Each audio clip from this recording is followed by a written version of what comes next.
after that GOP debate in Las Vegas. Everybody loves him, including Vladimir Putin. In the meantime, Ted Cruz, he's still lurking in the background. So what's next? What's going to happen here? Joining me back the panel. And I want to start with Roger Stone because you just launched a pro-Trump super PAC. Mostly looks like you're going after Senator Rubio, but I thought, A, Donald Trump didn't like super PACs. B, I thought you quit or he fired you. I'm not still sure what happened there. So what the heck is this all about, Roger?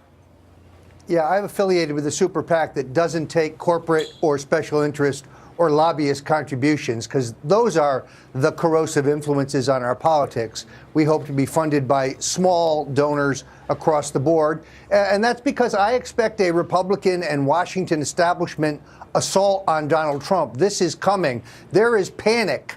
The professional insider class in Washington is wetting their pants about a president you can't buy and you can't bully who would be independent of the special interests.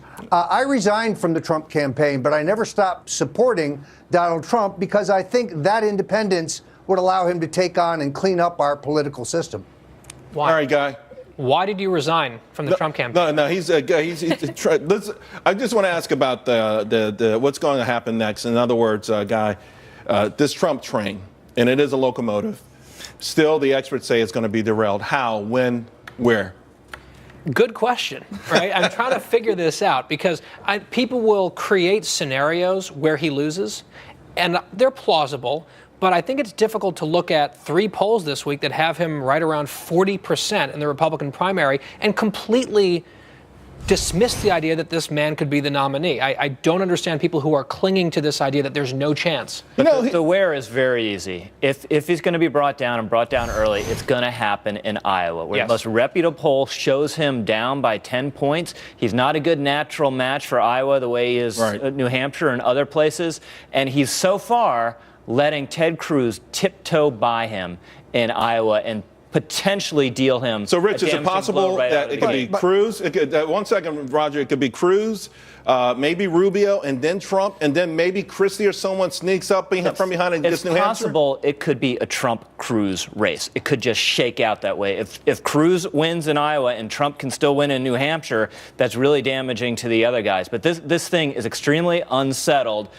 And if it were a national primary, and if it were happening tomorrow, Trump would win going away. But it starts in the snows of Iowa. All right, the bromance. I got to talk about the bromance. The bromance. You know, Vladimir and Trump heart each other. But, you know, when Trump was asked about it earlier this morning on a different network, and he kind of dismissed the idea that Vladimir Putin has invaded countries, kills political opposition, and even killed journalists. But, again, maybe it doesn't hurt him. But what do you think? First of all, I think it's completely sick. I mean, everybody else knows. Or not the relationship, but the admiration. Everybody else knows that having Putin give you an endorsement is not a good thing. That's not a positive thing. This is an evil guy.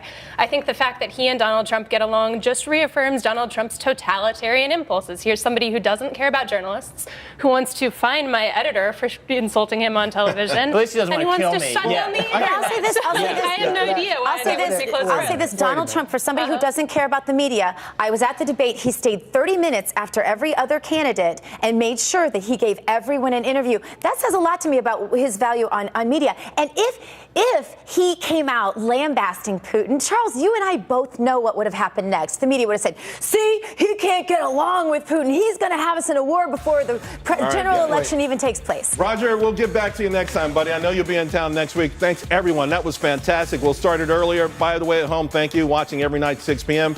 So far, it's a Trump train. We're going to hand it off, though, to the man himself, Lou Dobbs.